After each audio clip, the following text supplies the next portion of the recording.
Praise lord brother. నా పేరు Priyanka mercy. మాది హైదరాబాద్ నుంచి నేను సాక్ష్యం చెప్తున్నాను. బ్రదర్, కొన్ని మంత్స్ నుంచి నేను మీ వీడియోస్ అనేది చూడడం జరుగుతుంది. ఎవ్రీడే మార్నింగ్ 3:30 ప్రేయర్కి కానీ, అండ్ మీరు పెట్టే ప్రతి మెసేజెస్ 6 o'clockకి మీరు పెట్టే మెసేజెస్ కానీ, సాక్ష్యాలు కానీ ప్రతి ఒక్కటి నేను చూస్తూనే ఉంటాను. అండ్ నేను చాలా నేను ప్రేయర్ చేసుకునే ముందు కొన్ని మార్పులు చేసుకోవాలని మీరు చెప్పారు కదా. అదే పేపర్లో రాసుకొని మనం ఖచ్చితంగా దేవుణ్ణి నమ్మి మనం ప్రార్థిస్తే ఖచ్చితంగా జరుగుతుంది అని చెప్పి మీరు పెట్టిన మెసేజ్ నిజంగా అంటే నాకు చాలా కనెక్ట్ అయింది. అదేవిధంగా నేను కూడా ప్రయత్నం చేశాను. నేను ఇంతకుముందు జాబ్ చేశాను బ్రదర్. కాకపోతే ఏంటంటే కొన్ని ఇష్యూస్ వల్ల నేను జాబ్ మానేయాల్సి వచ్చింది. 6 months అవుతుంది నేను జాబ్ మానేసి. అదేవిధంగా నేను మీ వీడియో చూసిన తర్వాత పేపర్లో రాసుకొని నేను ప్రేయర్ చేయడం నేను స్టార్ట్ చేశాను. ఎప్పుడు ఒక 2 months బ్యాక్ నుంచి నేను స్టార్ట్ చేశాను అనమాట. కానీ 2 months నుంచి నేను రాసుకొని ప్రేయర్ చేయంగా ఇంకా అవ్వట్లేదు. దేవా ఏంటి నాకు ఇంకా అవ్వట్లేదు ఏంటి, నేను రాసుకొని ప్రార్థన చేయడం కన్నా ఇంకా అవ్వట్లేదు అన్న టెన్షన్ ఎక్కువ అయిపోయేది.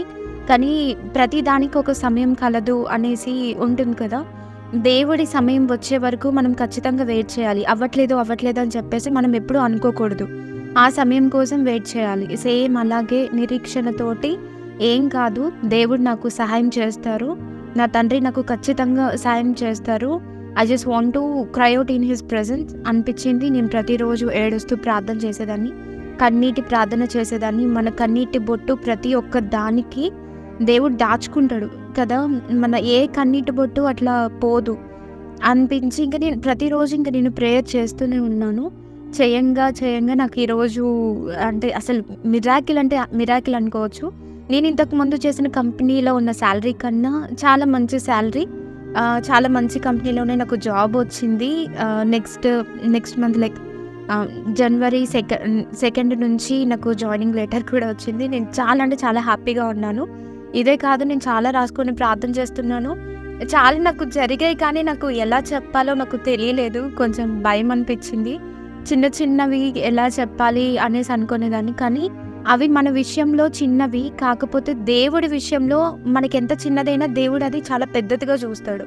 దేవుడు ఏ చిన్నదాన్ని కూడా వదిలిపెట్టే దేవుడు కాదు మన దేవుడు. ప్రతి దానికి సమాధానం ఇచ్చే దేవుడు మన దేవుడు. ప్రార్థిస్తూనే మనం ఉండాలి.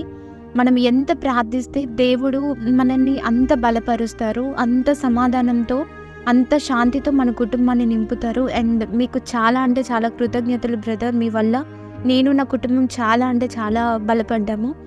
And thank you so much for your prayers and for your videos.